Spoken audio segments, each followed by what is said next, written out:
Sejam todos bem-vindos ao Colunas do Tempo, um espaço pensado por nós para resgatarmos a memória da maçonaria fluminense, sob o olhar daqueles irmãos que ajudaram e ajudam a construir a história da ordem. Hoje comigo aqui o irmão Domingos de Almeida, que vai ajudar a conduzir os trabalhos.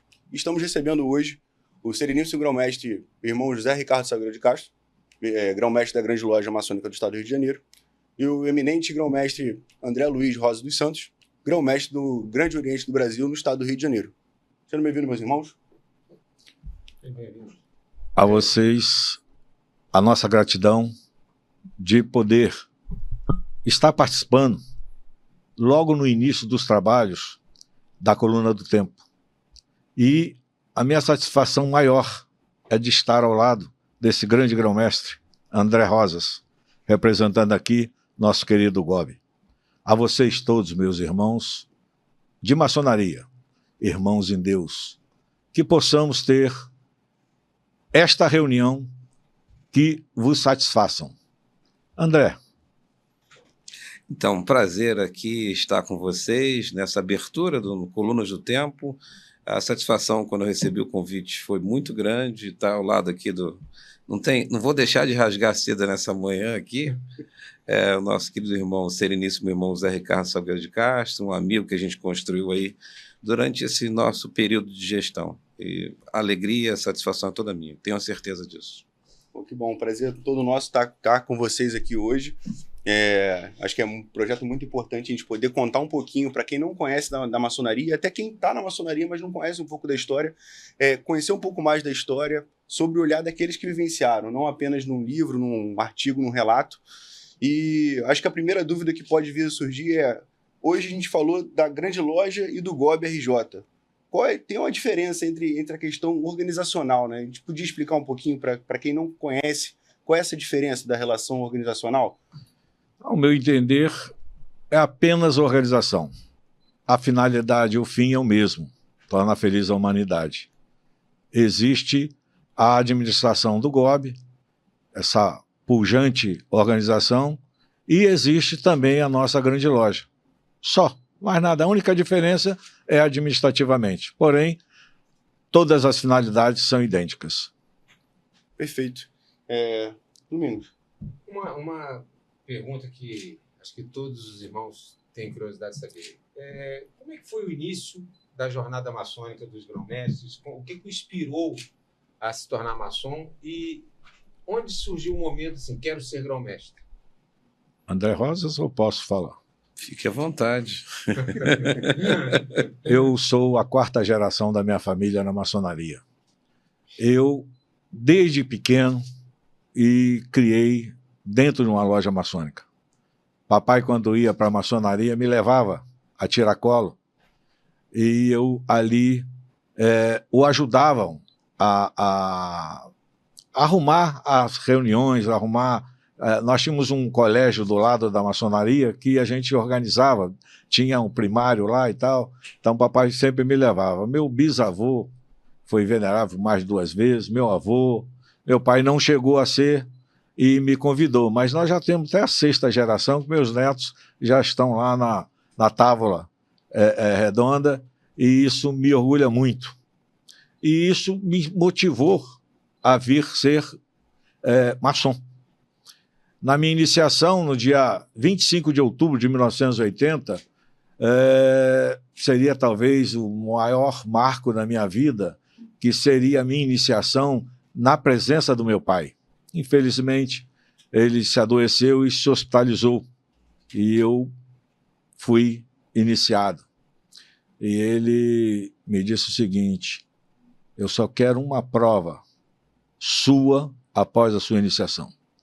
Terminou a iniciação, entre aqui no hospital, que eu quero ver se você iniciou mesmo. Sim, senhor. Uma vez iniciado, cheguei lá, aí ele me fez a prova e eu respondi. Ele falou: meu filho, agora eu estou satisfeito, sei que você entrou para essa grande família de pessoas de bem. E isso foi maravilhoso. Quanto a chegar a grão-mestre, é uma vida. Zé Ricardo, contador lá no interior, nunca imaginava chegar aonde eu cheguei se não tivéssemos encontrado nessa vida com aquele homem que eu acredito que seria um ponto de referência para todos e para mim em particular. Nosso querido, saudoso irmão, ministro Valdemar Sveiter. Eu fui por 13 anos o seu adjunto.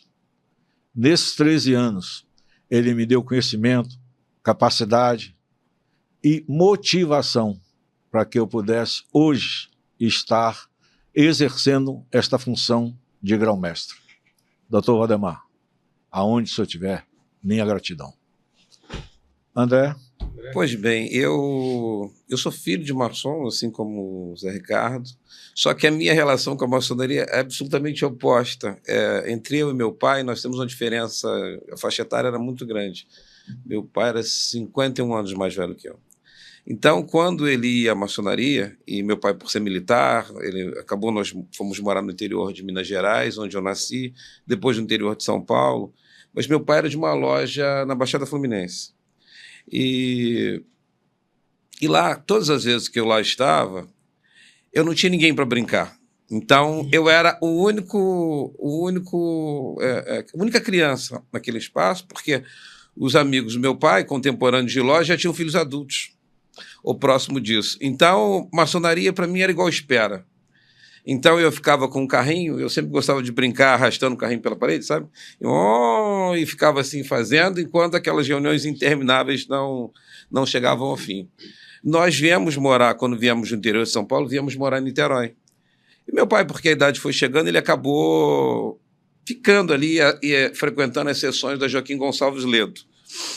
E assim o tempo passou, eu distante da maçonaria, me formei, meu pai adoeceu e faleceu.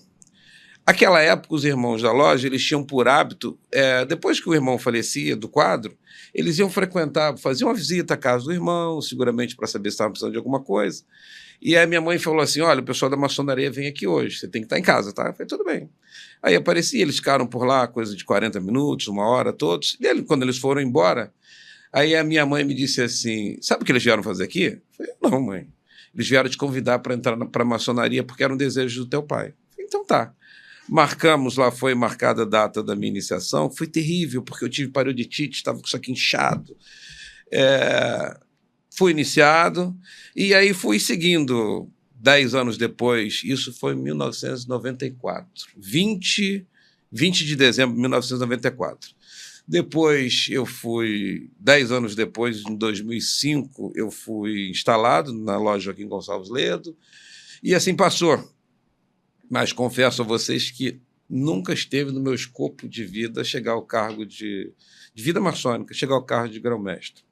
Dali eu acabei me tornando conselheiro, e daí eu fui juiz do Tribunal Eleitoral Maçônico, depois fui vice-presidente, presidente do mesmo tribunal, e aí fui convidado para concorrer a um cargo de ministro. Fui escrutinado em Brasília, me tornei ministro do Superior Tribunal Eleitoral Maçônico do GOB. Nós somos uma federação, e como disse nosso irmão Zé Ricardo, nós temos algumas nuances, né? E por ser federativo, a gente tem cargos em Brasília.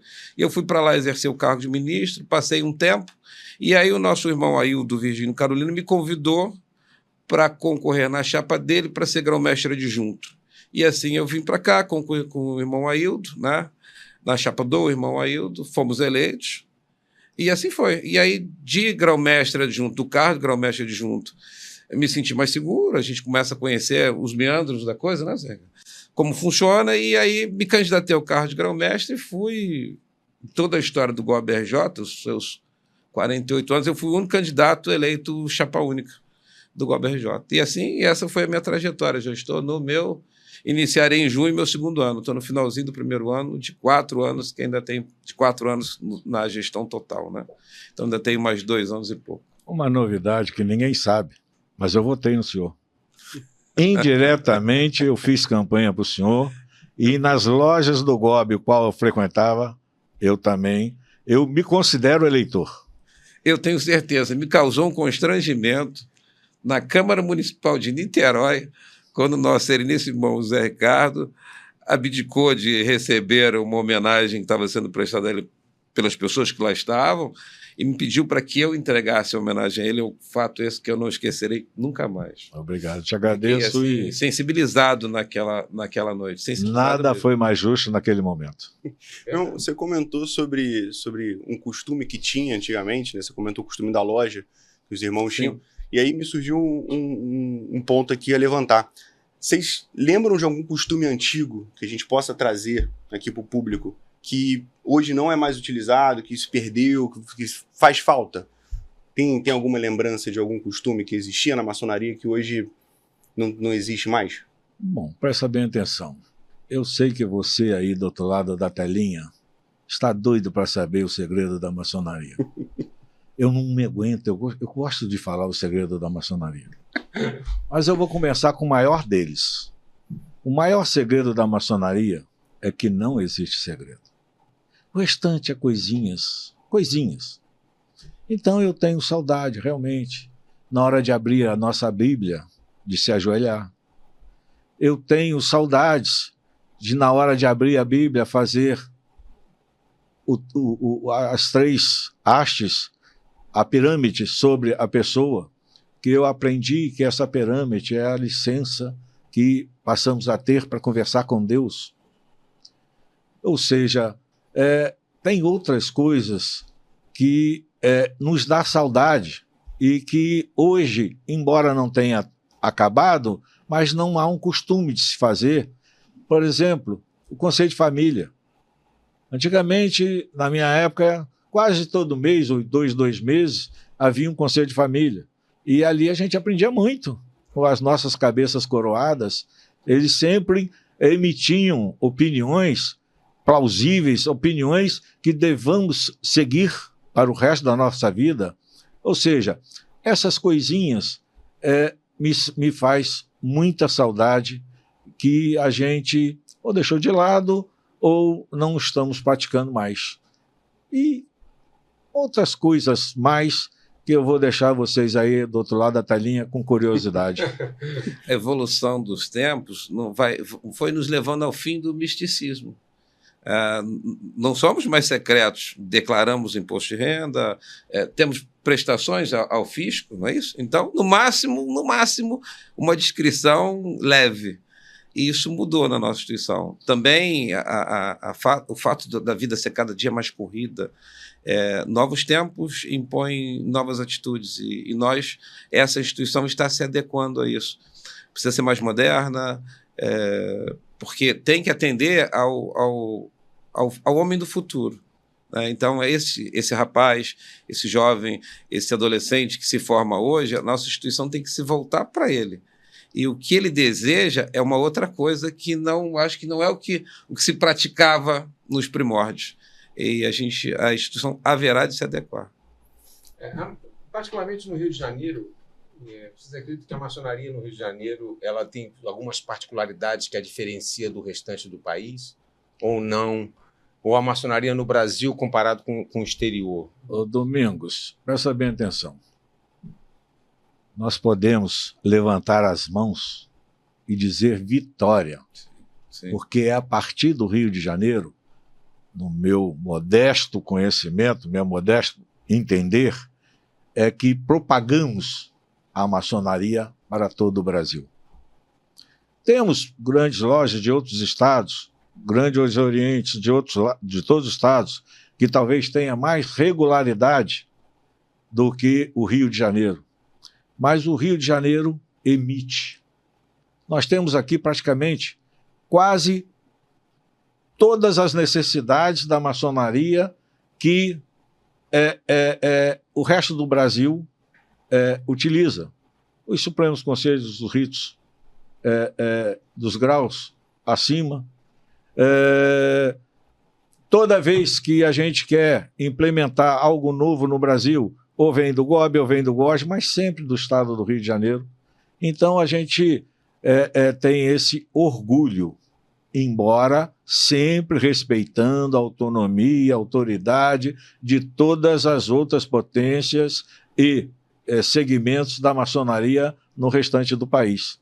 Mas isso nos orgulha muito, porque faz com que nós passássemos a obedecer muito a régua, o esquadro, o compasso, ou seja, a obedecer muito às nossas atitudes perante as nossas co-irmãs, perante os nossos irmãos em todo o Brasil.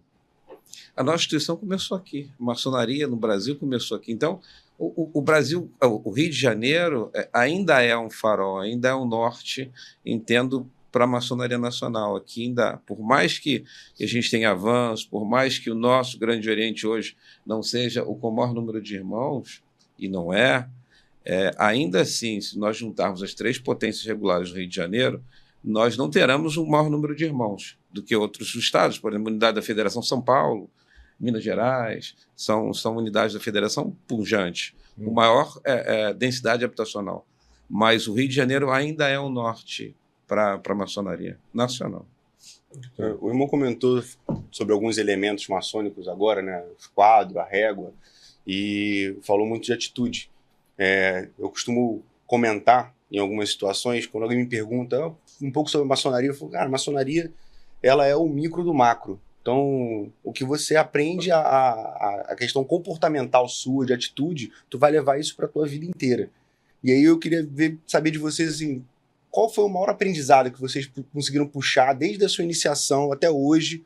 Eu acho que a cada novo ciclo tem um aprendizado diferente. Quais aprendizados foram mais marcantes, assim, que vocês trouxeram para a vida de vocês? Tolerância? Veja bem, eu acredito que seria o cultivar, o praticar o amor ao próximo. Para ter amor ao próximo, você tem que ter amor próprio, amor a você primeiro. Você tem que se valorizar antes de qualquer outra coisa. Como é que eu posso fazer feliz a humanidade se eu não sou feliz? Como é que eu posso viver em paz comigo mesmo e com Deus se eu não consigo ver no meu irmão, seja maçom ou não, a felicidade? Então isso mais me impactou, e eu digo com certeza para vocês, até hoje eu estou tentando aprender a ser um homem desta forma, a ser um homem que eu possa realmente amenizar o sofrimento daquelas pessoas. Sou egoísta, igual todo ser humano. Eu talvez tenha utilizado a maior parte desse tempo para amenizar os meus impulsos, para amenizar meus erros, e ainda não consegui todos.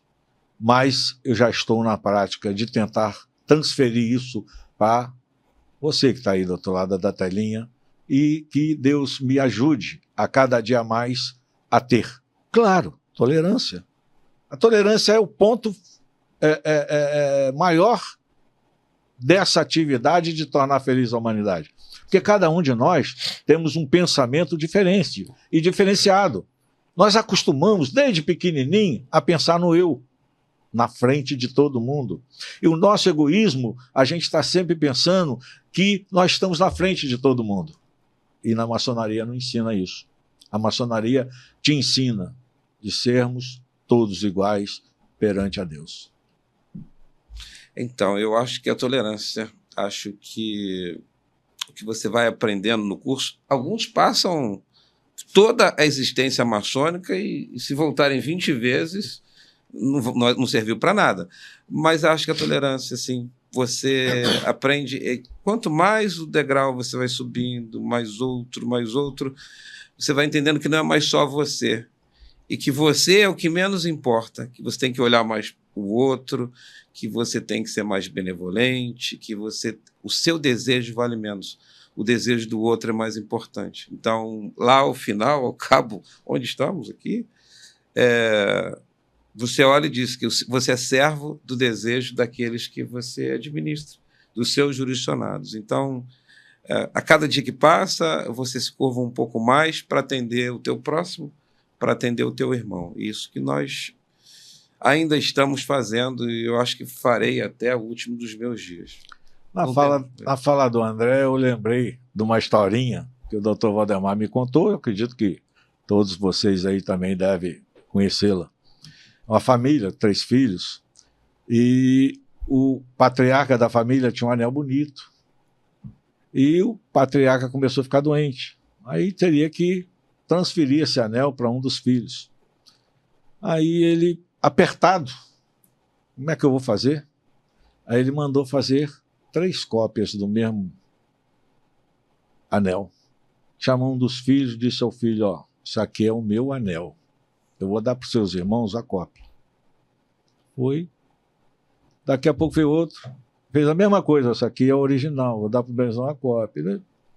Aí eles, unidos, discutiram. Não, ó, o original é meu, é meu, é meu, é meu, é meu. E com aquela briga toda, um deles, que recebeu o primeiro, foi até o pai. Ô pai, só me deu um anel, falou que é original. Meus irmãos falam que é original. O que o senhor tem a me dizer? Não, o que eu tenho a te dizer é que você tem razão. E acabou a conversa, veio o segundo. O que você tem que dizer? Ah, você está com a razão. Ele deu razão a todos os 3. Aí veio a esposa que estava ali escutando, né? Falou, meu bem, como é que você pode fazer isso com seus filhos? Todos eles reclamando, e você ainda diz que eles todos têm razão? Ele virou para ela e falou, amor, você tem razão. Então, a tolerância está aí. A capacidade de entender. É uma questão importante. O nosso querido Zé Ricardo cita sempre o nosso irmão Valdemar. Nessa jornada maçônica, vocês, quem são as referências? Né? Eu, por exemplo, tenho também já 30 anos de iniciado, eu tenho algumas referências, né? E vamos falar até um pouco mais à frente. Mas, no caso de vocês, quem são as suas referências? A minha primeira é meu pai, e a minha segunda é o Dr. Valdemar Zweiter, que eu considero meu pai na maçonaria. A minha também, meu pai é o nosso saudoso irmão Orlando Barreto, nosso irmão Osíris Roberto Salles Barroso, são pessoas que foram muito importantes na minha vida. Meu padrinho Manuel Carneiro, todos esses já passaram para o Oriente Eterno, mas eram pessoas que eram referências, né? Você pensa assim, o maçom deve ser uma pessoa carinhosa, deve ser um referencial na sociedade, e aí você consegue ainda ver, eu pelo menos, essas pessoas como referenciais para a minha vida, né?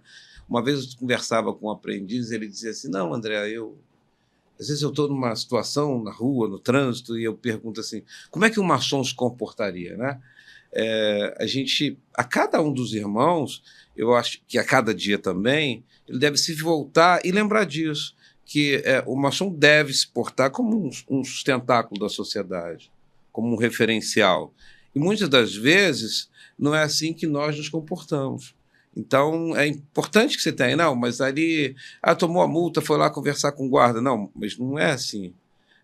Deixei o carro parado e eu não tinha nenhum funcionário ali do serviço de vaga certa. Olha, passa lá, avisa ele, olha, meu carro está parado ali. Você pode tirar o ticket lá, por favor? Não é o jeitinho, aquela vantagem pequena, indevida. Eu acho que isso é um tanto que a gente tem de ter, obrigatoriamente, para evitar da gente se tornar chacota, um referencial negativo. Educar, por exemplo, é muito difícil, né? E é isso que eu acho que o maçom tem de fazer todos os dias.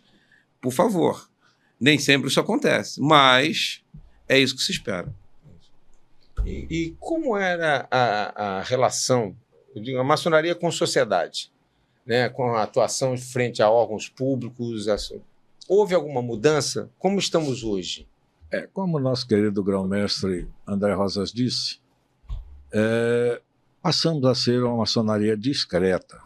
O segredo passou muito. Mas quando eu me iniciei, pelo menos, ainda existia muita separação das coisinhas que, de vez em quando, até hoje ainda existe aquele negócio que lá tem bode, lá tem isso, lá tem aquilo.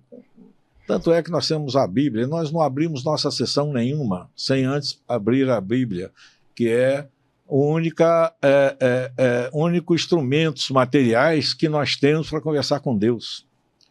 Então, naquela época, ainda havia muita historinha nesse sentido. E quanto aos órgãos públicos, também. Eles tinham medo, por exemplo, a prefeitura de isentar um IPTU, um alvará, porque As igrejas falavam isso, falavam aquilo e tal, mas hoje não.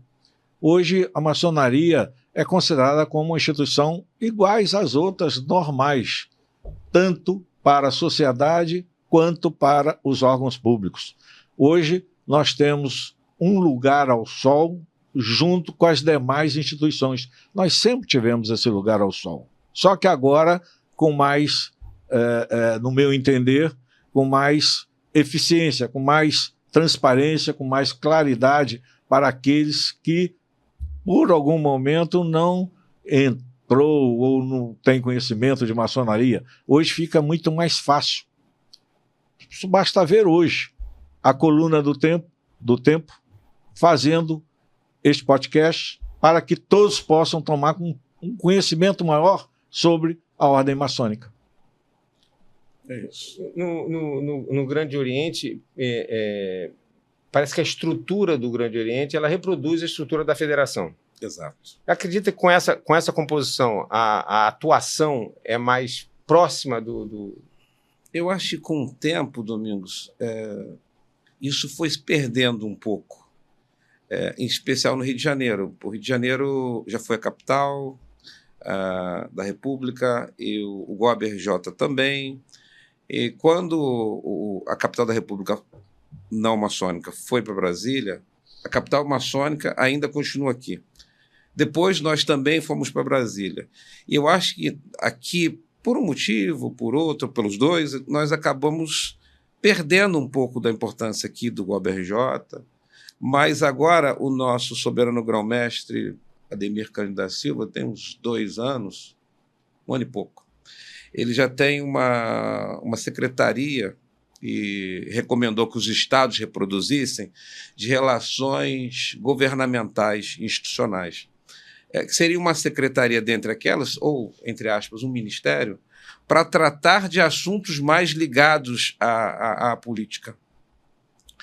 E nós estamos já aqui, encaminhamos à poderosa Assembleia Estadual Legislativa um projeto de emenda constitucional que já foi votado em primeira votação, vai agora em segunda votação na próxima sessão deles, se a presidência assim desejar, para que também possa aprovar, para que nós possamos mudar o nosso escopo, para termos esta secretaria que se trataria não das coisas, não é política partidária, Sim. Mas nós estamos falando assim do quanto é importante um conselho municipal, do quanto é importante nós termos uma escola aqui, nesse bairro, no bairro A, no bairro B, o quanto é importante nós tratarmos hoje a chaga no nosso estado de segurança, o quanto é importante a gente ter alguém ligado à segurança pública ali para opinar, para estar optando, para estar fazendo colocações oportunas com relação a alguns temas que são muito sensíveis a todos nós.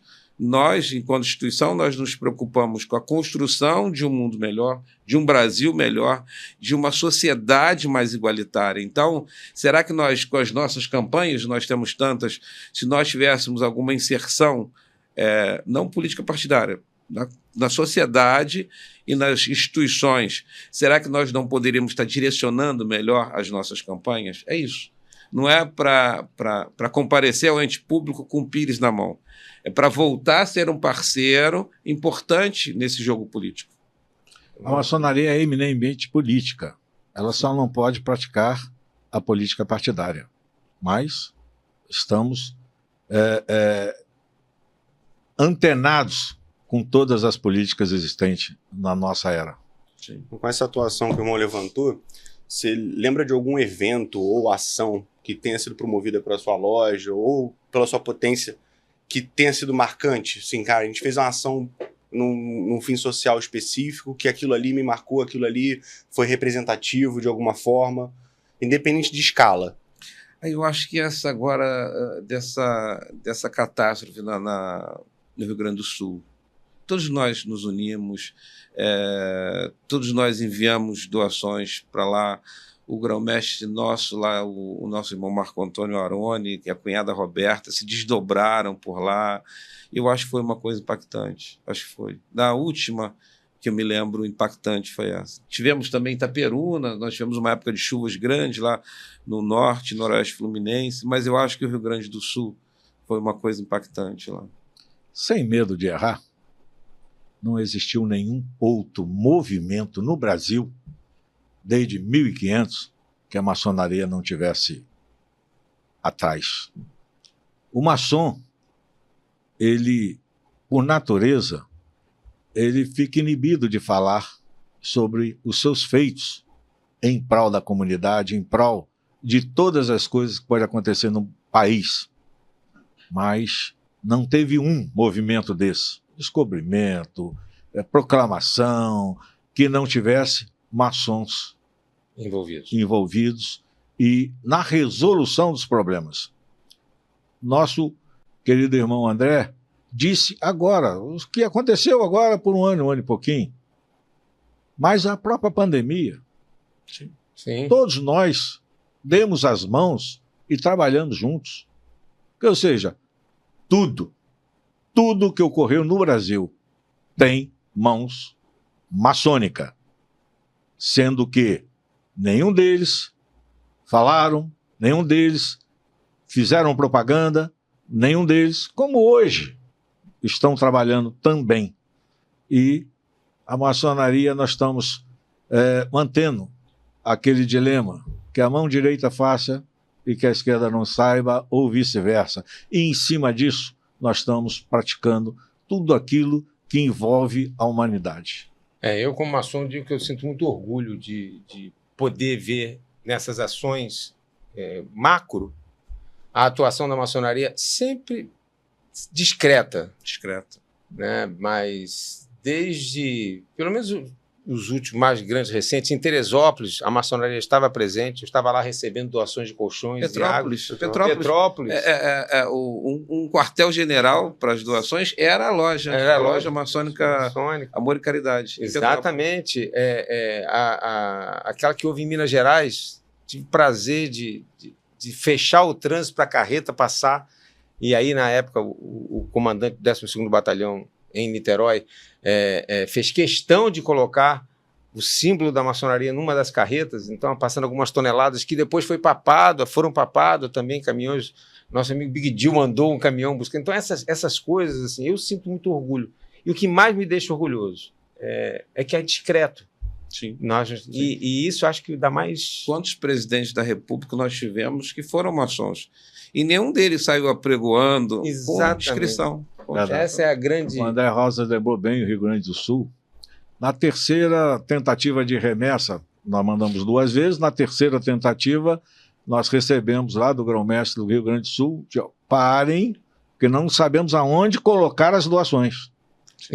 Nós já vamos ter uma dificuldade para distribuir as doações. Se, na medida do possível, vocês possam remeter metais, dinheiro, porque com o dinheiro a gente pode saciar algumas outras necessidades. Aí sim nós viramos para poder mandar dinheiro para o Rio Grande do Sul. Mas chegou ao ponto de dizer assim, parem que nós não aguentamos mais. Essa atuação discreta, ela passa num pilar que eu acho fundamental hoje, como um pilar da maçonaria, tendo em vista o meio que a gente vive hoje na sociedade, que tudo é ligado à rede social. Então, tudo que eu faço, eu quero postar e mostrar o que eu estou fazendo. Então, a gente vive em cima de um conceito de vaidade, que é um vício, vamos dizer assim, que a maçonaria combate, né? Então, assim, queria entender também da opinião de vocês. O que vocês acham em relação a isso? Essa movimentação, que a gente falou um pouquinho da maçonaria do passado, e adaptar a maçonaria ao jovem de hoje, a quem está conhecendo. A maçonaria, ela tendeu a ganhar ou a perder? A gente pode utilizar esse termo? Assim? Será que eu poderia e conseguiria classificar esse tipo de coisa? Uma coisa eu te garanto, a maçonaria sempre foi raiz. E a pandemia balançou. Com a pandemia, nós começamos e nos obrigamos a aprender a trabalhar diferente, utilizando muito mais as novas tecnologias. Para vocês terem uma ideia, utilizando a internet, utilizando esse meio de comunicação que nós estamos hoje aqui, passou a ser mais frequente. Por quê? A pandemia fez com que a presença corpo a corpo fosse distanciada, fosse diminuída, esse tipo de coisa. Eu tenho loja que nunca parou de trabalhar, mas tenho loja que levou quase 2 anos a voltar a trabalhar com medo da pandemia. A pandemia realmente trouxe uma sequela na cabeça da gente de distanciamento mesmo. Sim. E nesse inteirinho aí, nós passamos a utilizar as novas tecnologias. Olha quantas palestras você encontra no YouTube. Você pode procurar no YouTube, perguntar qualquer tipo de assunto que ela vai te dar, não só uma palestra, mas vai te dar um número muito grande de palestras sobre aquele assunto. Ou seja, a própria presença hoje, o QR Code, você vai lá, clica em cima do QR Code, a Potência já te manda para o seu e-mail o agradecimento por você ter participado daquela reunião. Ou seja, evoluiu muito. Agora, você fala, o que você acha? Eu não acho, eu tenho medo. Eu tenho medo porque eu ainda sou antigo. Eu quero ver o rosto do irmão, eu quero abraçar o irmão, eu quero ter o irmão perto de mim. E isso pode acontecer do distanciamento do irmão. O irmão talvez não achar que não precisa ir na sua reunião presencial. O irmão achar que a internet se acha tudo, se encontra tudo. E o telefone, por exemplo, acabou o telefone. Quem tem telefone é boco-moco. O telefone nosso hoje é para ver o WhatsApp, X e as outras coisas todas. Porque quem ligar hoje é um problema, não é isso? Ou seja, ninguém anda mais com telefone para ligar.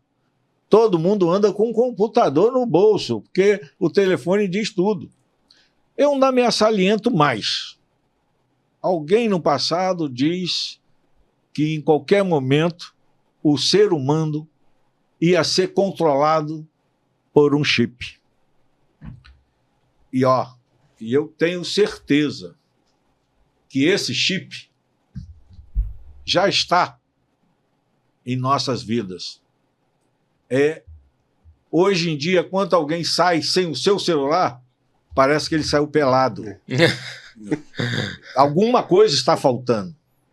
E ele fica o dia inteiro olhando essa ferramenta de trabalho. Né? Essa é a nova tecnologia que nós temos. É bom ou é ruim? Volto a dizer, eu sou mais radical, eu quero ver o irmão, abraçar o irmão, conversar com o irmão. Falar no WhatsApp, você tem aqui 2.000 pessoas que conversam contigo. Irmão mesmo, quantos são? Essa dúvida fica para você aí. Questionamento. Enfim, eu repiso, a nossa sociedade está sofrendo uma alteração muito grande nos últimos 20, 30 anos, absurda. E a nossa instituição, ela também se modificou com a pandemia. Ela teve que rapidamente se adequar, e ela assim o fez.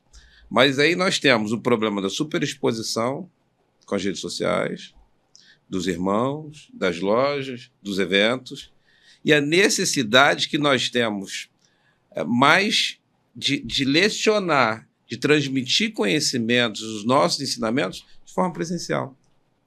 Porque esse equipamento aqui não nos traz egrégora, né? Verdade. Não é isso? E isso você só consegue presencialmente. Agora, o desafio, a pergunta do milhão, mas eu não tenho dúvida que nós estamos trabalhando nesse sentido, mas como nós vamos fazer para levar, trazer aquele não maçom, a que ele possa se interessar pela nossa instituição, que ele ingresse, que ele permaneça, que ele sinta a nossa egrégora, a nossa energia, e também se envolva gerando sinergia para todo esse processo, para alguém que é tão fluido, que num clique, ou num oi, não é, mas ok, é TB, e não é isso? Então a gente tem essa dificuldade, eu enxergo, visualizo isso como uma dificuldade, mas que a gente pensa e as coisas vão se adequando, mas é difícil você visualizar a solução no estalar de dedos para um problema complexo, e eu acho que essa mudança de geração. Nós temos os de 80 e nós temos os de 20, com conceitos absolutamente díspares. e nós temos o que nos une. O que nos une é o que nós praticamos dentro dos templos. E a partir daí nós formamos os homens e nós exportamos ele de volta para a sociedade, nós devolvemos ele para a sociedade.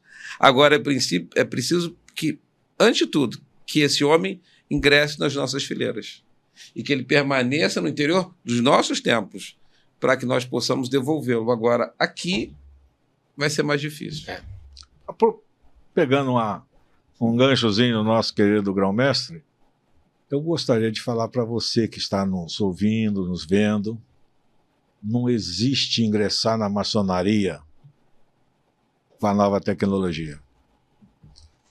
Só existe entrar para a maçonaria a convite de um irmão e entrando em uma loja presencial.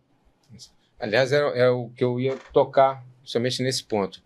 É impressionante como nos últimos anos surgiram essas opções nas redes sociais, né, de iniciar pela internet, inicia à distância, curso à distância para se tornar maçom. Nós temos. E eu não sei se é uma estratégia, porque eu ouvi de uma vez de um dos meus ícones que quando o negócio é ruim, quanto mais você rebate, mais você dá atenção para o que é ruim. Eu vejo que as potências elas não se pronunciam com a mesma frequência para tirar esses, digamos assim, falsários, né? Isso é realmente uma estratégia? Não é uma estratégia? Como é que os grão-mestres veem isso? A iniciação ou a entrada para a maçonaria por esse meio é falsa. É falsa. Com certeza. Ainda existe algumas comunicações por este meio de convite. Porém, apenas o convite. Mas a sequência é presencial, é daquela forma. Todo aquele que, pela internet, disser que você é maçom, mentira. Mentira. Ele pode até, um falso maçom, entrou para a maçonaria, saiu e tem a querer se completar com esse tipo de coisa. Porém, nada disso é válido. Só é válido da maçonaria quando a pessoa é sagrada pelo grão-mestre, seja do GOB, do GOG ou da grande loja, ou por eles autorizados a admitir. E só tem uma forma de admitir: presencialmente. Se você não ingressou presencialmente em uma dessas potências, esquece. Você não é maçom e nunca vai ser maçom. Pode ter um apelido, isso é só apelido. Maçom mesmo é aquele que entrou presencialmente, foi sagrado por aquele que está autorizado a sagrar. Mais nada. Não acredite no jeito fácil. Você foi escolhido, agora você fará parte de uma pleia de homens superiores a todos, você ficará rico em uma semana, você terá acesso às pessoas mais inteligentes e deslumbrantes do planeta. Não acreditem nisso.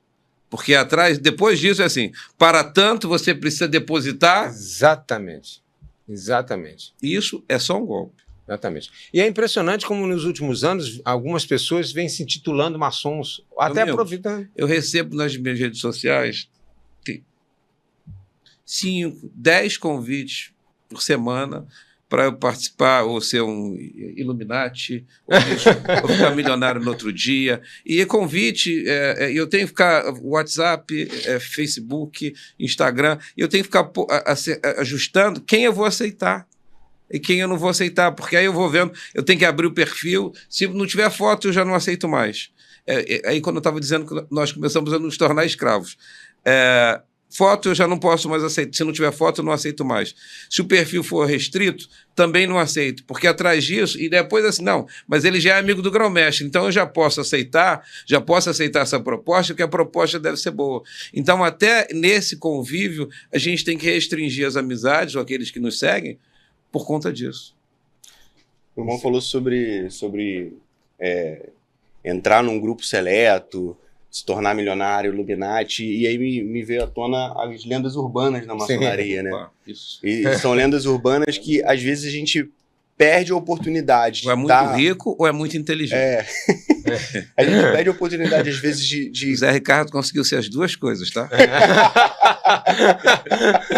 Você que está nos ouvindo, é por isso que eu tenho ele como irmão.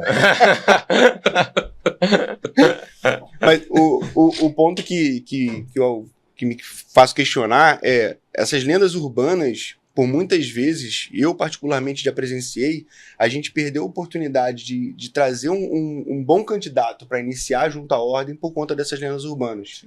Que, minha esposa ouviu falar isso, meu amigo falou aquilo, minha mãe falou não sei o quê, o meu avô, e sempre cercado dessas lendas urbanas.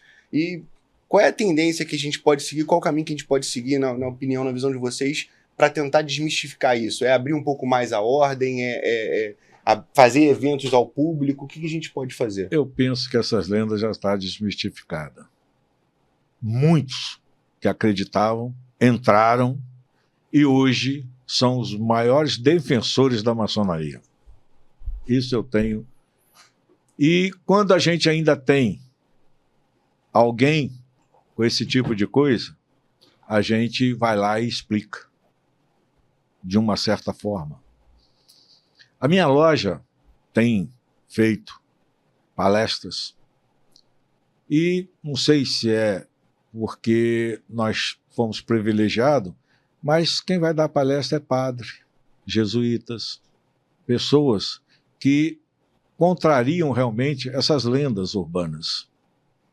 Agora, não é em toda cidade, em toda loja que tem essa condição de trazer uma pessoa dessa para fazer uma palestra.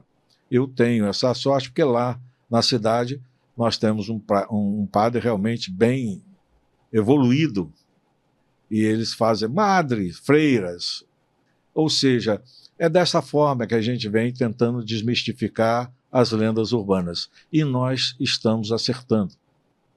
Hoje, por exemplo, na nossa grande loja maçônica do Estado do Rio de Janeiro, a gente tem unido forças junto com a CMBB, com todas essas outras entidades que, porventura, o pessoal atribui as lendas urbanas a essas pessoas. Eu acredito que a gente tenha tentado desmistificar. Porém, ainda existe. Ainda existe pessoas que acham que na maçonaria tem a coisa ruim, ainda acham que a maçonaria não é bom, que o maçom, olha, é maçom, cuidado, não sei o quê. Nada disso. Mas, se nós botarmos numa balança de 0 a 100, quando eu entrei, era 10. Hoje eu tenho certeza que é 90. Ou seja, 10% só aí que não querem se atualizar, não querem ter conhecimento e passa a continuar tendo aquele pensamento retrógrado. Reproduzindo o pensamento. Eu acho que a gente tem que continuar abrindo as nossas portas para a sociedade. A gente tem que levar a nossa bandeira, a bandeira da nossa instituição. Essas campanhas de caridade, benemerência, vão abrindo as portas e as pessoas vão conhecendo a nossa instituição. Nós fazemos muitas cerimônias de entrega de comendas. Então, eu sempre peço, quando estou numa cerimônia dessa, ao venerável mestre da loja, para que faça sessão aberta, para que a gente possa explicar a história do irmão, por que o irmão está recebendo a comenda, qual a história da comenda, como é que o irmão faz para adquirir, para ter o direito de receber aquela comenda. E isso na sociedade, isso com todos, com cunhados, com sobrinhos, eu tenho um irmão, você é agraciado, leva seu irmão carnal, consanguíneo, eu tenho um primo, um vizinho, leva também. E eu acho que assim nós nos abrimos um tanto mais para a sociedade aí. E acaba com aquela história, olha, se você entrar na maçonaria, vai ficar rico, mas se você quiser sair, tem que deixar um filho, vai morrer um filho seu. E aí ficam essas lendas urbanas aí que passam na rua da direita para a esquerda todos os dias. Mas concordo com o nosso irmão Zé Ricardo. Isso já diminui muito. A evolução social também tratou de colocar freios nisso. Para você ter uma ideia, todo mundo que me pergunta, Zé Ricardo, você entra na maçonaria fica rico? Eu falei, no dia seguinte. Nós passamos a ter riqueza em amizades, em irmandade, em reconhecimento. Aí sim. Mas a abertura que o André disse, eu tive o prazer de ter ido na última que ele fez, o ano passado, só tem um problema. Não tem espaço dentro da loja para a gente. E a gente ficou lá apertadinho, todo mundo em pé, e todo mundo... Ou seja, um lugar que cabia 50, parece que teve lá uns 150, 160. Excesso de calor humano, né? E o André, com a sua sabedoria, cortou aquelas coisas que não ia trazer nenhuma novidade, mas foi no ponto certo, explicou tudo direitinho e saímos dali satisfeitos e pagos. Uma coisa que se vê nos últimos anos é a participação da mulher, né? A participação da mulher, que sempre participou, mas agora está mais, assim, mais transparente isso. A opinião de vocês sobre isso? O que é que nossos cunhados... Olha... Desde eu me conheço, a mulher participou, porque nenhum de vocês que queiram entrar, se a sua esposa não concordar, vocês não entram. Então, a participação dela dá do início. Agora, a propaganda, os departamentos femininos, o GOB tem a fraternidade, que é muito forte. Nas nossas grandes lojas, de 257 lojas, eu acredito que devemos ter umas 200 que têm os seus departamentos femininos, e elas realmente participam da sociedade, na benemerência, nas coisas, além de cuidar dos seus maridos e da loja e da maçonaria, das coisas do mundo. Entregue a elas, elas fazem isso. E uma outra coisa, acompanha você, irmão, a sua reunião, a sua loja, que é, mais uma vez, a união familiar. Indo a mãe, vai os filhos, vai os namorados, as namoradas dos filhos. Ou seja, há uma maior união da família junto com a abertura das mulheres na maçonaria. O GOB, a fraternidade, ela é realmente bem atuante, né? Sim, sim, sim. Então nós temos fraternidades em várias lojas, a maior parte delas, e elas são a mola propulsora das nossas campanhas de benemerência, importante, as cunhadas presentes, os filhos presentes, namorados, para que a gente possa aqui tentar fazer com que a maçonaria seja, cada loja, um polo, uma ínsula de qualidade, e que a gente possa estar exportando isso para o mundo. As nossas cunhadas nos auxiliam demais. O lugar da mulher onde ela quiser estar, ela fazer o que ela quiser fazer, e elas têm na nossa instituição abraçado as nossas causas e alavancado em muito os nossos projetos. É verdade, isso é verdade. O irmão comentou, trazendo o último comentário sobre iniciar e ficar rico no dia seguinte. Eu lembrei que na primeira sessão de posse da loja que leva o nome do nosso irmão Valdemar, o nosso irmão Luiz fez um comentário, e aquilo ali eu achei sensacional. Ele falou assim, olha, as pessoas às vezes olham e falam assim, mas você é maçom e você, lá fora da maçonaria, você tem uma certa posição social, tal. Cara, se você pegar os ensinamentos que a maçonaria ela proporciona em foco de você se tornar uma pessoa melhor, você se tornando uma pessoa melhor, você vai servir de exemplo para o mundo, você vai plantar aquela sementinha e automaticamente as coisas boas tendem a vir para você. E aí a gente entra naquele conceito do o que é a maçonaria, né? Então a maçonaria, a gente pode trazer a maçonaria como uma escola filosófica, uma frente filantrópica, a gente pode dizer que a maçonaria ela é personalizável, então porque o que ela é a maçonaria para o Domingos não é a mesma maçonaria que é para mim. O que a gente poderia trazer para quem não conhece ou para quem só ouviu falar assim superficial? O que seria a maçonaria frente a essa... A maçonaria é igualitária para todo mundo, mas a definição que eu mais aceito, que é uma instituição que torna feliz a humanidade, pela igualdade, pelo aperfeiçoamento dos costumes. Ou seja, lá não tem diferença. Você tem uma ideia? Você falou da fundação da loja Valdemar Sveiter. Valdemar Sveiter, ministro. Luiz, desembargador. Lá nós temos pedreiros, serventes, guarda. Ali não tem diferença. A diferença é aqui no mundo profano. Ali todos nós somos iguais. Esse negócio de paramentos, apenas para diferenciar em qual cargo você está exercendo naquele exato momento. Mas todos somos iguais. Já imaginou você entrar para a maçonaria, no dia seguinte, o ministro te chama de irmão, o vigia da rua te chama de irmão, Você, Sim. coisa maravilhosa, coisa maravilhosa. É essa riqueza que eu costumo dizer, é dessa igualdade. Dentro da maçonaria, todos somos iguais. Sim, todos irmãos. E aí, outro dia eu vi um irmão dizendo, não, porque os paramentos... Exatamente. Isso aqui só me difere durante o tempo que eu estiver ocupando o cargo. E é só por isso. Você vai ver a roupa está diferente, é o cargo, e não mais. Se hoje eu sou venerável, amanhã eu sou primeiro vigilante, no outro dia eu posso ser tesoureiro, orador, secretário, e assim sucessivamente. Nós nos revezamos ali para aprendermos um pouco mais. Hoje chegamos numa fase que estamos dirigindo cada um a sua potência aqui no Estado.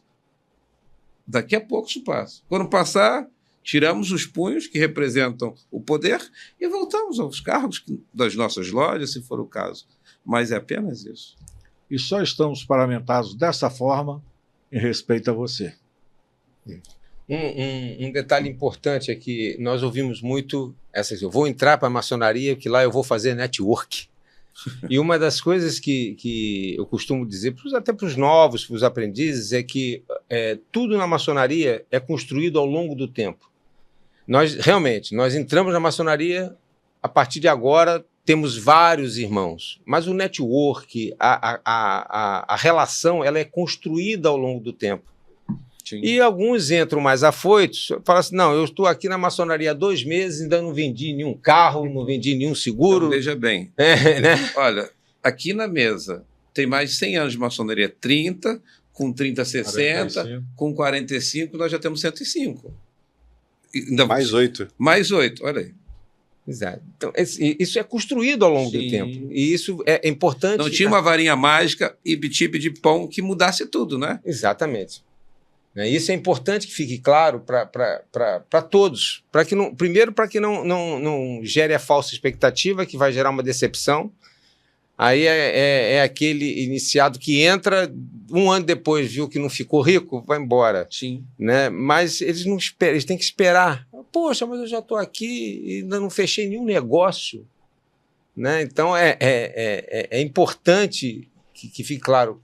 Tudo na maçonaria vem a seu tempo. Você ingressa na instituição para se tornar um homem melhor. Exatamente. O melhor chefe de família, o melhor pai, o melhor profissional, um homem melhor.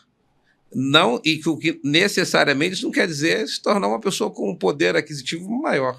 Exatamente. Exatamente. Que possa existir algum negócio, até pode. Mas não tem aqueles que ficam uma eternidade na maçonaria, não pratica esse relacionamento. Sim. E em qualquer momento, de uma hora para outra, ele acha que praticou. E acha que tem que receber os frutos de um relacionamento que ele não teve. Aí é a hora que ele fica triste por não conseguir ver no espelho aquele maçom que ele acha que foi. Exatamente. O irmão tocou no ponto que até que eu ia levantar em relação a isso. Essa questão de eu poder ter vários irmãos, eu ter o network, o tempo de construção. Se a gente fizer um comparativo de hoje com a época que os irmãos iniciaram, a interação entre os irmãos, entre as lojas, a passagem de conhecimento ao neófito, ao aprendiz que estava iniciando ali, é a mesma? É o mesmo empenho, é a mesma dedicação ou mudou? Há 45 anos não existia o WhatsApp, não existia, pelo menos não existia na minha concepção de vida. Então, você tinha muito pouco tipo de relacionamento com seus irmãos. Hoje, além da reunião presencial, nós temos esses comunicados todos. Então, hoje melhorou bastante esse relacionamento. E o boletim era de papel? É de papel. Eu lembro que eu viajava de barca para vir para o centro do Rio, moro ainda em Niterói, e aí na barca era lendo o ritual. Entrava no ônibus, era lendo o ritual. A gente não tinha esses tantos motivos para nós nos distrairmos. Era ali. Não vou saber como é que é a Constituição, é o RGF, é isso, é aquilo. Então, nós tínhamos essa interação ali em loja, possibilidade talvez maior de estudos. E menos WhatsApp, menos Facebook, menos isso. Uma coisa que eu percebo hoje é que não adianta. A transmissão oral ela era mais forte há 30 anos atrás. Eu aprendi muito com Pedro Marques, com Cláudio Moreira de Souza, sabe? Aprendi muito, que sentar aquela conversa de pé de ouvido, ó, você não faz isso, olha, você levantou, menino, você chegou agora, calma. Ele dizia o seguinte, se você não entra num jogo de futebol, jogando com a mão, entra? Não, você tem que conhecer as regras do jogo. Então, para você conhecer as regras do jogo, você tem que aprender a jogar. E eu não sei se hoje essa transmissão oral ainda existe. Por isso que eu gosto tanto de conversar com os cabecinha coroada. Adoro conversar com eles. A história está com eles. E um dos objetivos do Coluna do Tempo é isso, é começar a trazer esses irmãos para deixar registrado por uma posteridade essa vivência. Não sei, qual a opinião de vocês sobre isso? Veja bem, além dos nomes que você disse, eu ainda digo mais outros. Zé Coelho, que foi o grão-mestre do GOB. Sim. Edmo Muniz Pinho, que também foi grão-mestre do GOB. São pessoas que mandavam bastante.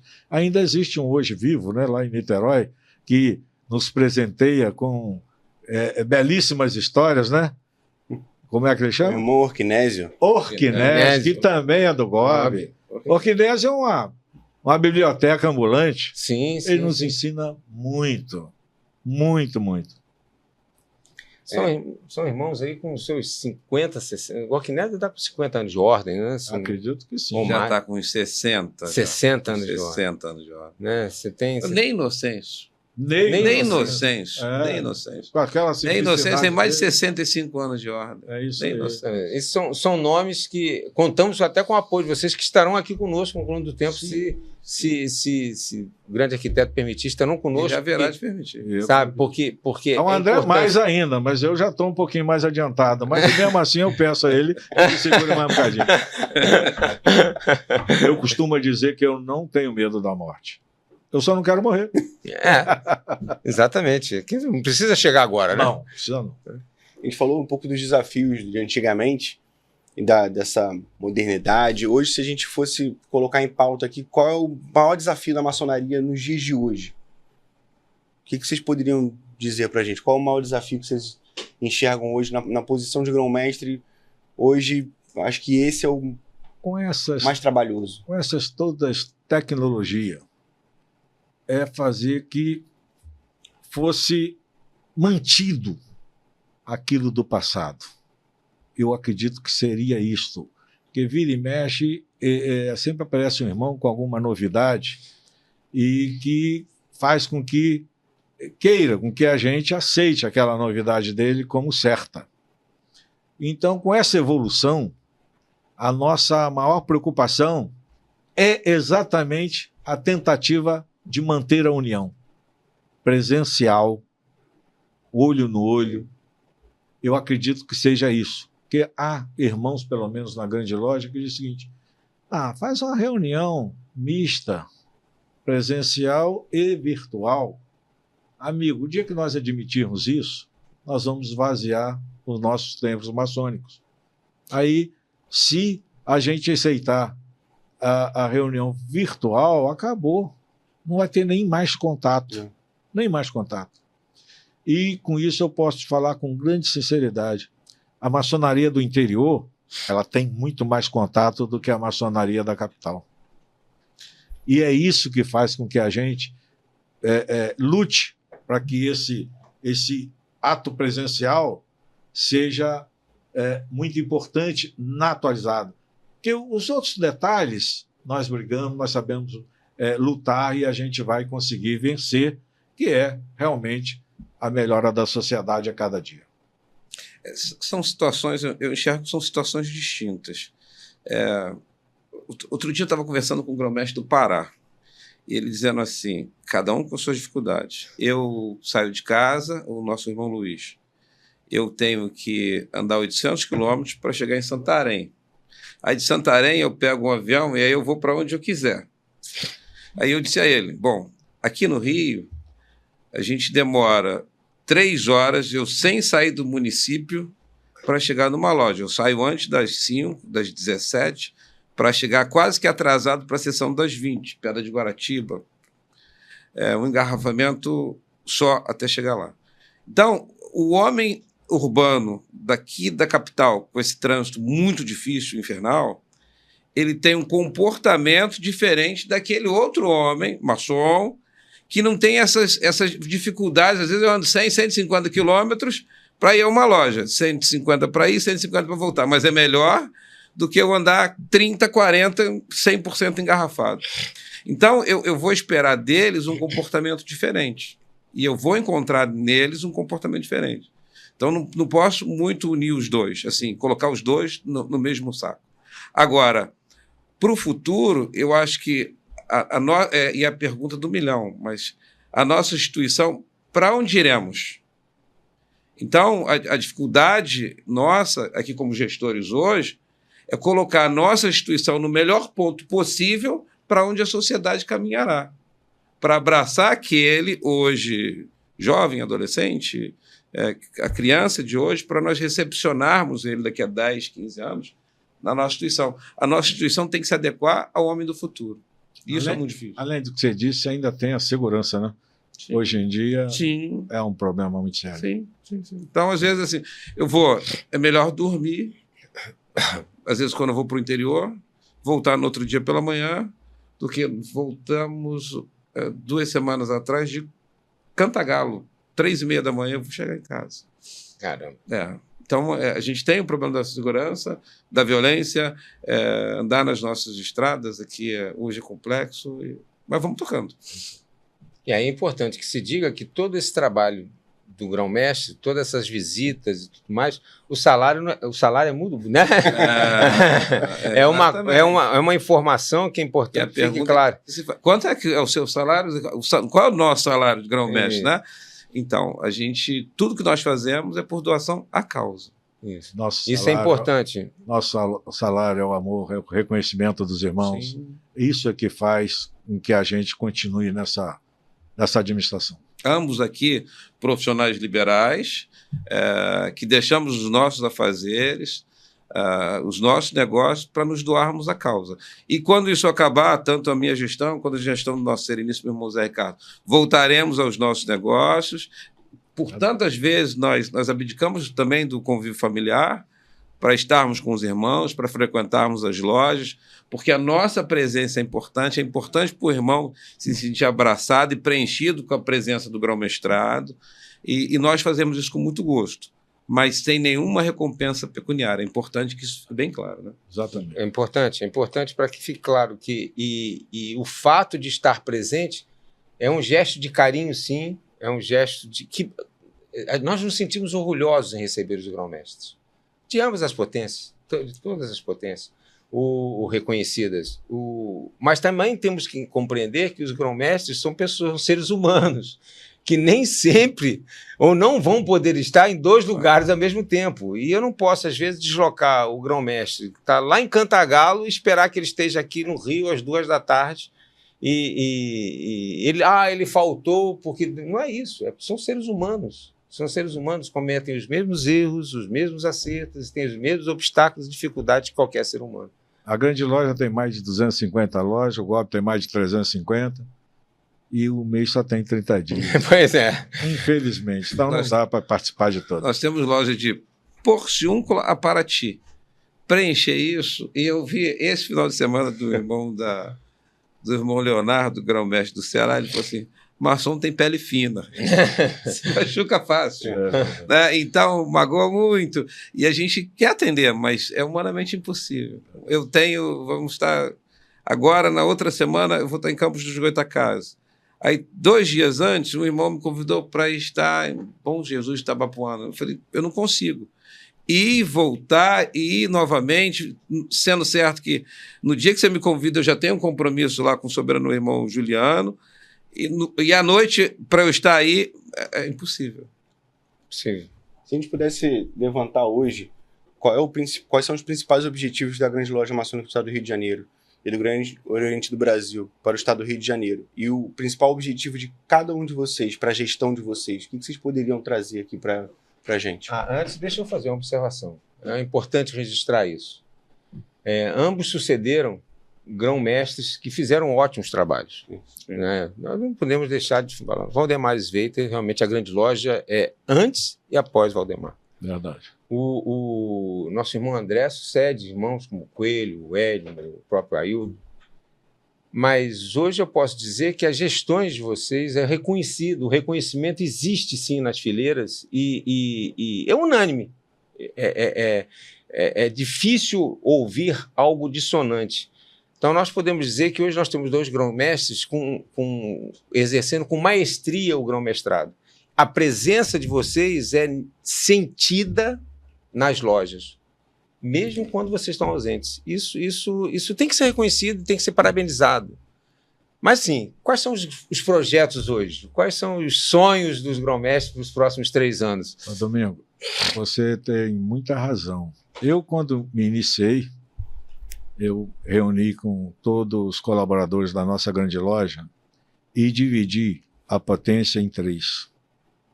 Disse que 33% é o que os colaboradores da grande loja poderia dar aos irmãos do estado do Rio de Janeiro. 33% caberia a mim, como grão-mestre, nas resoluções dos problemas. E 33% seria o relacionamento que eu teria com a jurisdição. Hoje, eu só não tiro os 33% dos colaboradores da nossa alta administração, porque eles estão cumprindo o que está determinado. Mas, do restante, eu te garanto que dos outros 66%, uns 60% está no relacionamento das lojas com o grão-mestre. Eu me sinto abraçado nos 100% das nossas lojas. Eu me sinto agraciado com 100% dos irmãos da jurisdição. E tenho ouvido falar mais ou menos a mesma coisa do nosso querido irmão André Rosas. Não tenho dúvida que ele também goza desse prestígio lá no GOB. Primeiro objetivo da nossa grande loja interno realmente é a construção da nossa sede. Nós vamos sair de uma obra, de uma sede de 728 metros quadrados para uma sede de 7.800 metros quadrados. E acredito eu que dentro de 1 ano, no máximo 2 anos, essa sede estará em plena atividade. Então, esse é o nosso objetivo interno da nossa grande loja. O objetivo externo, cada vez mais, é unir as potências reconhecidas e propagar uma maçonaria mais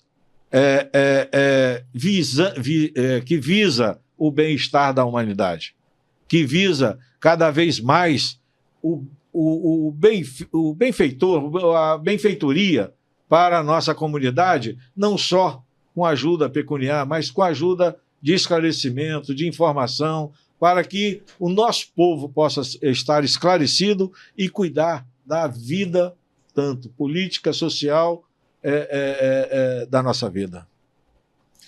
Enfim, eu, assim que assumi, eu achava, eu talvez nunca tenha dito isso nem de público, nem ao irmão Zé Ricardo, nós andávamos um tanto afastados, por um motivo, por outro, mas assim, a gente procurou, a gente gosta de estar junto, então eu estou muito feliz de estar aqui, graças ao Colunas do Tempo, nós estarmos aqui ao lado do Zé Ricardo, se tornou um amigo, isso é importante, e quando nós nos unimos e externamos ao público, aos nossos jurisdicionados, a nossa união, nós evitamos que haja qualquer tipo de problema entre os jurisdicionados.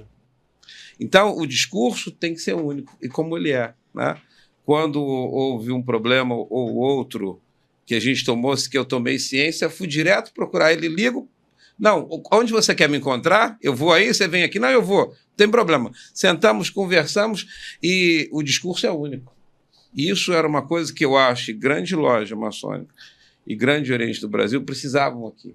E isso eu já me sinto plenamente satisfeito, de verdade, por termos aqui sempre a oportunidade de externar a nossa união. O Zé Ricardo nos representa, sereníssimo meu irmão Zé Ricardo, nos representa em lojas do GOB. Isso antes não era visto. E ele sabe bem disso. Nos representa e tem, sim, o primeiro malhete do GOB, do Grande Oriente do Brasil, no estado do Rio de Janeiro, em todas as sessões que lá estiver. Pedi isso, outro dia um venerável, falou, olha, vou receber o irmão Zé Ricardo, eu não consigo agenda para ir aí hoje. Como é que eu faço? Você o receba como se a mim estivesse recebendo. Ele é um grão-mestre, ele é um grão-mestre da nossa jurisdição, o receba como a mim estivesse recebendo. Vocês perceberam o carinho que ele tem comigo? Então, isso já é uma vitória para a minha administração. Nós não somos só interna corporis, nós temos que olhar também os nossos parceiros. E nós não temos aqui uma relação, graças ao grande arquiteto do universo, de adversários. Nós estamos sentados do mesmo lado. Nós somos parceiros, de verdade. Mas é importante que as autoridades superiores, que elas possam estar fazendo isso, que elas possam estar lecionando pelo exemplo. Então, nós conseguimos. Nós precisávamos unir mais a nossa jurisdição. Falando dos irmãos gobianos, tinham irmãos que não conheciam o grão-mestre, tinham irmãos que ele nunca vem aqui, a minha loja não tem condição de receber o grão-mestre. Não, o grão-mestre é um irmão. Ele vai à sua loja prestigiar. Então, a gente procurou, isso começou desde a gestão passada, inundar as lojas com a presença do grão-mestre e do grão-mestrado. Isso nos cansa muito. Isso tira o convívio familiar e a gente tem que abdicar disso tudo. Mas estar com os irmãos é importante. É importante aquela conversa depois da sessão, aquela fotografia, o ágape, o bate-papo. É importante para os irmãos e para as lojas isso. Aí hoje o irmão Domingos está dizendo que as lojas estão se sentindo preenchidas já, porque nós já gastamos mais muita sola de sapato. Muita para estar preenchendo as lojas com isso. E externamente, eu acho que nós temos que reposicionar a nossa instituição e a gente tem trabalhado perante os órgãos governamentais, institucionais e a sociedade fluminense, a fim de que ele possa entender, acabar com a lenda urbana, vez por todas, entender que nós voltamos a ser um parceiro importante. Alguém que deve ser... se o governante vai construir uma ponte ou um viaduto, se tiver o rio, não tem, mas que ele tenha, a rua vai ser à direita ou à esquerda, mas que ele tenha a nossa instituição como um referencial onde ele possa consultar. O que vocês acham? Se eu construo a ponte ou o viaduto? Se eu faço a curva à esquerda ou à direita? Mas que a maçonaria volte a ter esse protagonismo social e político sem ser a política partidária, sem ser de esquerda, de direita, de centro, de cima ou de baixo. Mas é isso que nós esperamos estar entregando daqui a 2 anos. O André, você vê, quando o cara tem capacidade, tem. Ele deu como exemplo ponte ou viaduto. Nunca muros. Nunca muros. Nunca muros. E com isso me deu vontade de fazer uma declaraçãozinha aqui. Sábado próximo passado, nós fizemos uma reunião da grande loja na cidade de Niterói. E escrito lá de 440, mas há quem diga que deu mais de 600 irmãos naquela reunião. E na hora que eu pedi para levantar todos os irmãos de Niterói, levantou mais de 150 irmãos. E o incrível, que me deixou muito feliz, foi que os irmãos de Niterói convidou irmãos do GOB para comparecer. E os irmãos, em homenagem àquelas lojas de Niterói, foram mais de 50 irmãos naquela reunião. Então, além de declarar, eu te agradeço, porque tenho certeza que há esse entrosamento entre grande loja e GOB. Com base nisso, o que vocês esperam ou enxergam da maçonaria nos próximos 10 anos? Se a gente fosse olhar agora dos novos iniciados, com a tecnologia, com essa adaptação, com o planejamento, o que a gente pode esperar? Meu querido irmão, eu não tenho essa capacidade de visão. Eu queria ser visionário, você entendeu? Mas se nós não estragarmos o futuro, eu tenho a impressão que a maçonaria vai subir igual foguete. Não é igual um avião, mas igual ao foguete. Porque eu não conheço. Eu costumo dizer que eu tenho certeza que a maçonaria ainda é a única instituição séria no mundo. E por isso eu a respeito muito.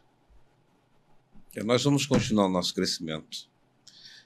A oxigenação que está vindo com com esses meninos, né, que estão ingressando na ordem. Você é um jovem, e isso você vai trazendo os outros, e nós estamos fadados ao sucesso. Não há outro espaço para a nossa instituição. Nós já temos mais de 200 anos aqui no Brasil instituído. Nós não nos valemos de verba pública. Somos a maior entidade no terceiro setor do Brasil, e nós vamos continuar em crescimento, com certeza. Alguma mensagem para o jovem que está nos escutando, queira iniciar? Não só para o jovem que queira iniciar, mas também para aqueles já iniciados. Para toda a sociedade. Vamos abraçar a maçonaria com carinho, com amor, com compreensão. E você que queira participar dessa grande família, que venha desprovido de qualquer pensamento negativo, porque aqui nós só temos pensamentos positivos, crescimentos, amor ao seu próximo, amor a Deus e amor à família. Estamos esperando você, tanto no GOB quanto na grande loja, Tapete Vermelho. Que você seja bem-vindo. Venha ser maçom, vale a pena. Eu fui iniciado com 27 anos, hoje tenho 57 e me tornei um homem melhor graças à maçonaria. Vale a pena. Meus irmãos, foi uma honra ter os irmãos aqui presentes hoje, ajudando a gente. Uma alegria. Uma alegria, né? Como diria o Arquinésio, inenarrável. Inenarrável. Pego de surpresa que foi. A gente construir isso aqui é fundamental. Assim, por mais que, se a gente for comparar aqui, é ínfima a minha vivência maçônica comparada aos presentes na mesa. E é uma alegria poder ouvir um pouco mais, conhecer um pouco mais dos irmãos, conhecer um pouco mais, além do grão-mestre, quem é o irmão Zé Ricardo, quem é o irmão André Rosa, conhecer um pouco da história, ouvir nomes e a gente entender um pouco mais sobre essa história através desses nomes e não só papo de corredor. Isso é importante, eu acho que é um legado que a gente pode deixar, é um referencial que a gente pode deixar para os irmãos, para aquelas pessoas que são próximas à ordem, aquelas que se interessam pela ordem. Então, eu queria agradecer, foi uma honra ter vocês aqui, agradecer também o apoio pelo projeto. É muito importante para nós, acho que vai ser importante também, não só para a maçonaria, mas para a sociedade, a gente trazer um pouco de voz e transparência. Eu, particularmente, quero agradecer, sim, ao meu sereníssimo Zé Ricardo, um eminente, e declarar aqui publicamente, vocês têm toda a minha admiração, tá? Desse velhinho aqui ainda, lá nas lojas, frequento, tenho o prazer de falar e dizer que conheço o trabalho, né, que gosto de ver o trabalho e não tenho o que reparar.